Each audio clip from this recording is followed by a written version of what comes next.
Assalamualaikum warahmatullahi wabarakatuh. Perkenalkan, nama saya Arum Dalila, NIM A1B1190017 dari kelas reguler D. Di sini saya akan menjelaskan materi kelas 10 tentang puisi. Ada yang tahu nggak puisi itu apa?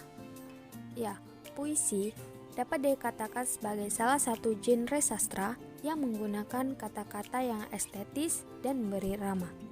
Penggunaan kata-kata indah ini bertujuan untuk membangun makna yang berbeda atau menggantikan makna asli sebuah kata.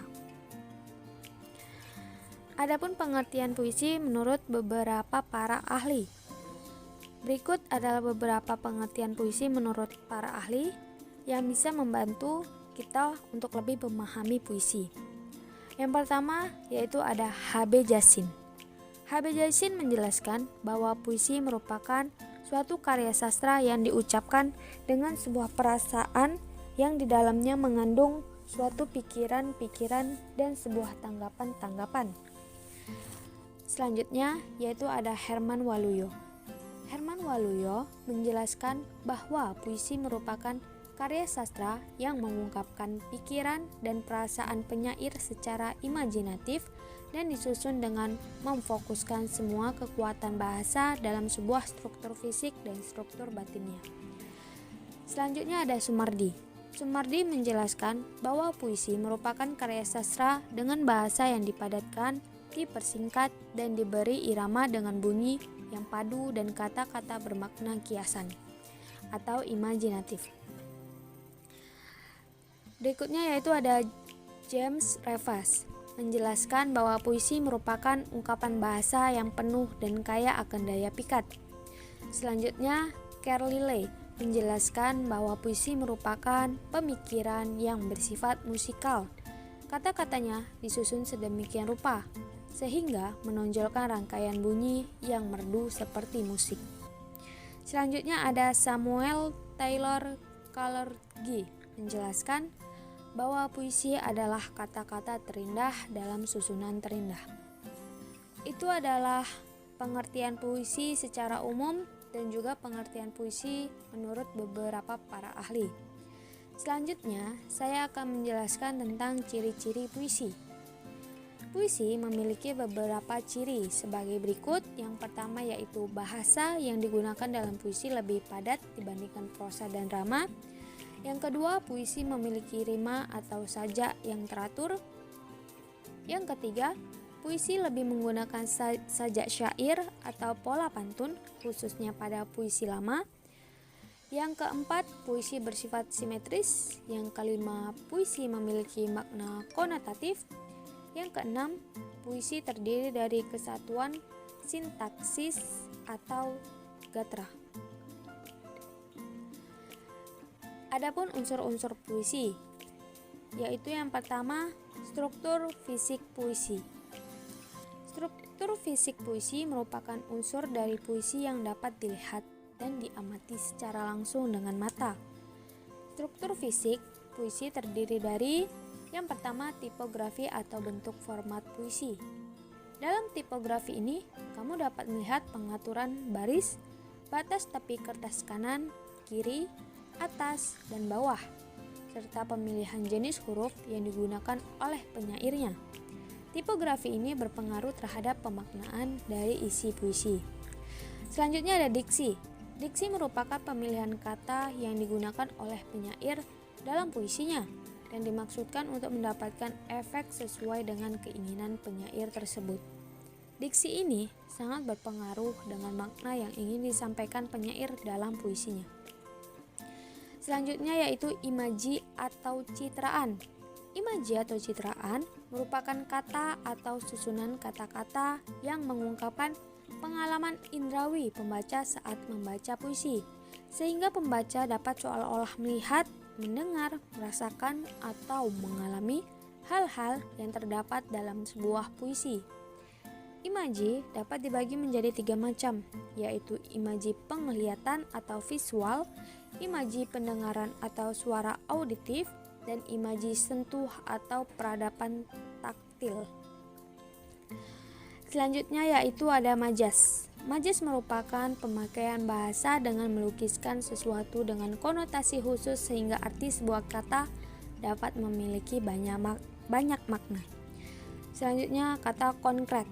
Kata konkret merupakan kata yang mengacu atau merujuk kepada suatu benda atau hal yang berwujud, dapat diraba, dilihat, didengar, dan dicium. Kata konkret dalam puisi biasanya merangsang imaji pembaca dan berkaitan dengan lambang atau kiasan.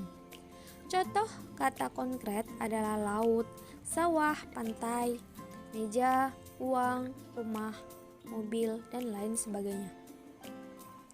Selanjutnya yaitu rima atau irama. Rima atau irama merupakan persamaan bunyi yang digunakan oleh penyair dalam puisinya dari awal hingga akhir puisi. Selanjutnya ada pengulangan kata atau ungkapan yang menentukan tinggi dan rendah, panjang dan pendek, keras dan lemahnya bunyi yang sangat berpengaruh dan menonjol dalam pembacaan puisi. Selanjutnya yaitu onomatope atau tiruan bunyi. Contoh dari onomatope ini adalah dor, yang merupakan tiruan bunyi suara tembakan. Bentuk interpola bunyi seperti asonansi, aliterasi, persamaan awal, persamaan akhir, sejak berparuh, sajak penuh, sajak berselang, repetisi bunyi atau kata, dan sebagainya. Yang kedua yaitu struktur batin puisi. Struktur batin puisi merupakan unsur pembangun puisi yang tidak terlihat mata. Struktur batin puisi terdiri dari tema atau makna atau sense. Tema atau makna merupakan salah satu unsur puisi yang tersirat berupa makna yang ingin disampaikan oleh penyair kepada para pembaca. Tema atau makna dalam puisi berkaitan dengan hubungan tanda dengan makna. Oleh karena itu, baik kata, baris, bait maupun bentuk sebuah puisi memiliki makna tertentu yang ingin disampaikan oleh penyairnya. Selanjutnya yaitu nada atau ton. Nada merupakan sikap penyair kepada para pembacanya yang berkaitan dengan tema dan rasa. Dalam sebuah puisi, penyair dapat menyampaikan makna yang ingin disampaikan dengan nada menggurui, mendikte, merendahkan, memuji, atau lain sebagainya. Selanjutnya yaitu rasa atau feeling. Rasa merupakan sikap penyair terhadap pokok permasalahan dalam puisinya. Rasa biasanya dipengaruhi latar belakang sosial dan psikologi penyair. Misalnya, latar belakang pendidikan, jenis kelamin, kelas sosial, agama, kedudukan dalam masyarakat, usia, pengetahuan, serta pengalaman sosiologis dan psikologis seorang penyair akan mempengaruhi rasa dalam puisi yang ia tulis. Selanjutnya ada amanat dan tujuan atau intention. Amanat atau tujuan merupakan pesan yang ingin disampaikan oleh penyair dalam puisinya kepada para pembaca. Itulah unsur-unsur dari puisi. Selanjutnya saya akan membahas tentang jenis-jenis puisi. Jenis-jenis puisi dapat dibagi menjadi 3 jenis, yaitu sebagai berikut. Yang pertama yaitu puisi lama. Puisi lama merupakan puisi yang dibuat sebelum abad ke-20 dan terikat pada beberapa aturan. Puisi lama memiliki ciri-ciri sebagai berikut. 1. Bersifat anonim karena merupakan puisi rakyat. 2. Disampaikan secara lisan atau dari mulut ke mulut. Dan 3. Terikat aturan-aturan yang mengatur jumlah baris tiap bait, jumlah suku kata, maupun rima. Lebih jelasnya, aturan yang mengikat puisi lama adalah sebagai berikut. 1. Jumlah kata dalam satu baris. 2. Jumlah baris dalam satu bait. 3. Jumlah suku kata dalam tiap baris. 4. Persajakan atau rima dan irama. Nah, puisi lama ini juga dibagi menjadi beberapa jenis. Pahami friend, beberapa jenis puisi lama tersebut adalah sebagai berikut. Yaitu ada mantra. Mantra merupakan ucapan kata-kata yang dipercaya dapat mendatangkan kekuatan magis yang biasanya diucapkan pada acara tertentu. Selanjutnya yaitu pantun. Pantun merupakan puisi lama yang terdiri dari 4 larik dengan rima berakhiran ab-ab. Pantun juga biasa disebut sebagai bahasa sindiran. Pantun dibedakan berdasarkan jenisnya, yaitu pantun anak, pantun teka-teki, pantun orang tua, pantun remaja, dan pantun teka-teki. Selanjutnya yaitu seloka. Seloka merupakan pantun berkait yang berasal dari Melayu klasik. Seloka biasanya berisi mengenai pepatah. Selanjutnya gurindam. Gurindam merupakan puisi lama yang terdiri dari 2 bait yang tiap baitnya terdiri dari 2 baris kalimat dengan rima yang sama. Gurindam ini biasanya mengandung amanat atau nasihat. Selanjutnya yaitu karmina. Karmina merupakan puisi lama yang berbentuk seperti prosa dan lebih pendek dari pantun. Karmina sering disebut juga sebagai pantun kilat karena bentuknya yang sangat pendek. Selanjutnya yaitu talibun. Talibun merupakan puisi lama berupa pantun yang memiliki lebih dari 4 baris dengan rima ABC, ABC. Selanjutnya syair. Syair merupakan puisi lama yang terdiri dari 4 baris berakhiran serupa. Syair umumnya mengisahkan sebuah cerita yang di dalamnya terkandung amanat dari penyairnya. Selanjutnya yaitu ada puisi baru.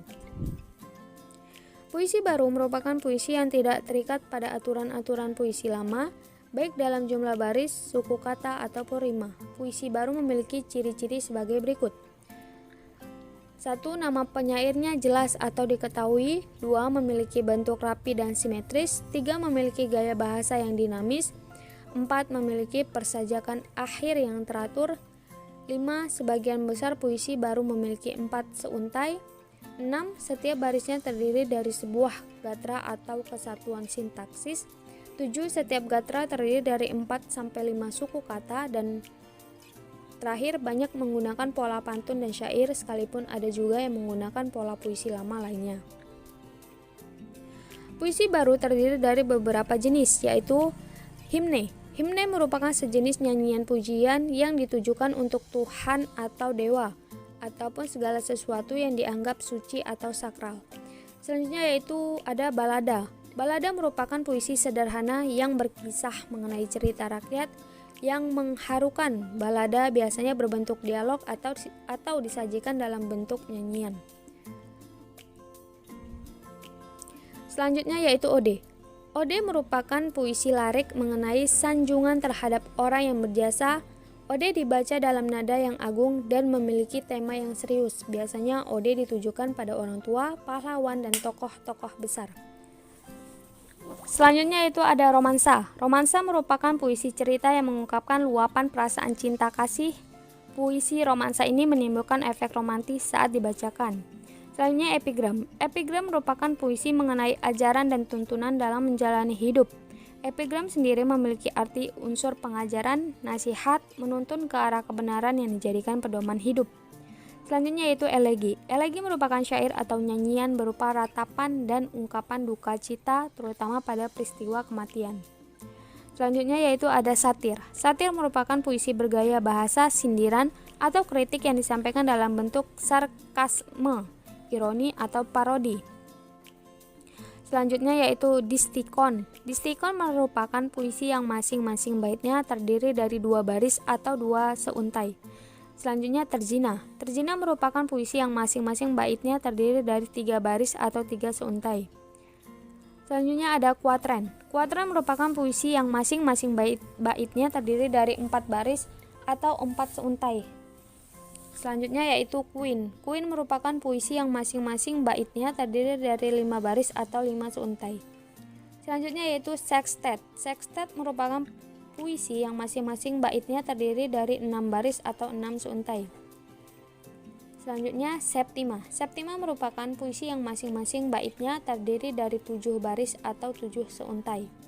Selanjutnya yaitu oktav atau stanza. Oktav atau stanza adalah merupakan puisi yang masing-masing baitnya terdiri dari 8 baris atau 8 seuntai. Selanjutnya yaitu ada soneta. Soneta merupakan puisi yang terdiri dari 14 baris yang dibagi menjadi 2 bagian.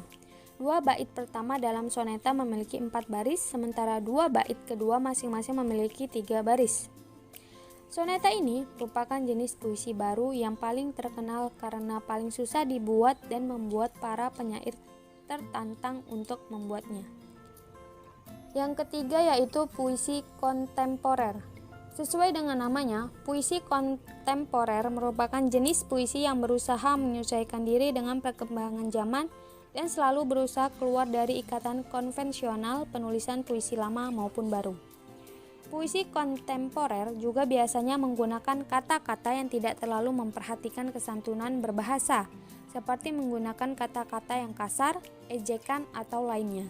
Dalam puisi kontemporer juga pemakaian kata-kata simbolik atau lambang intuisi, irama, gaya bahasa, dan lain sebagainya dianggap tidak terlalu penting lagi. Puisi kontemporer juga bisa berarti puisi yang ditulis dalam kurun waktu terakhir. Puisi kontemporer dapat dibagi menjadi 3 jenis, yaitu puisi beling. Puisi beling merupakan puisi yang tidak mengikuti aturan umum atau ketentuan dalam puisi lama maupun baru. Ciri utama dari puisi beling adalah kuatnya unsur kelakar sehingga penyair memanfaatkan seluruh unsur puisi berupa rima, irama, diksi, bunyi, dan tipografi untuk mengejar efek kelakar tanpa ada maksud tersirat atau disembunyikan. Puisi beling biasanya digunakan untuk menyampaikan kritik sosial terhadap sistem pemerintahan dan sistem perekonomian, serta digunakan sebagai ejekan kepada para penyair yang bersikap terlalu serius atau sungguh-sungguh dalam berpuisi. Selanjutnya yaitu ada puisi mantra. Puisi mantra merupakan puisi yang mengambil sifat-sifat dari mantra. Penyair Indonesia yang memperkenalkan jenis puisi ini adalah Sutarji Koljum Bahri. Ciri-ciri puisi mantra ini adalah sebagai berikut. Yang pertama, mantra berfungsi sebagai penghubung manusia dengan dunia misteri. Yang kedua, mantra bukanlah sesuatu yang dihadirkan untuk dipahami, melainkan sebagai sesuatu yang disajikan untuk menimbulkan efek atau akibat tertentu. Dan yang ketiga, mantra mengutamakan efek atau akibat berupa kemanjuran yang terletak pada perintah. Selanjutnya yaitu ada puisi konkret. Puisi konkret merupakan puisi yang lebih mengutamakan bentuk grafis berupa tata wajah sehingga menyerupai gambar tertentu dan tidak sepenuhnya menggunakan bahasa sebagai medianya. Dalam penulisannya, puisi konkret perlu memperhatikan beberapa unsur berikut. Yang pertama, tipografi. Meliputi penyusunan baris-baris puisi berupa kata atau suku kata yang disusun berdasarkan gambar atau pola tertentu. Yang kedua, unsur bunyi. Meliputi penempatan persamaan bunyi atau rima di tempat-tempat tertentu demi menghidupkan kesan yang disatukan dengan repetisi atau pengulangan-pengulangannya. Yang ketiga yaitu enjambment. Meliputi pemenggalan atau perpindahan baris puisi untuk menuju baris puisi yang pekat dan penuh perenungan. Nah, itulah pembahasan materi puisi bahasa Indonesia kelas 10. Kurang lebihnya saya minta maaf, saya akhiri.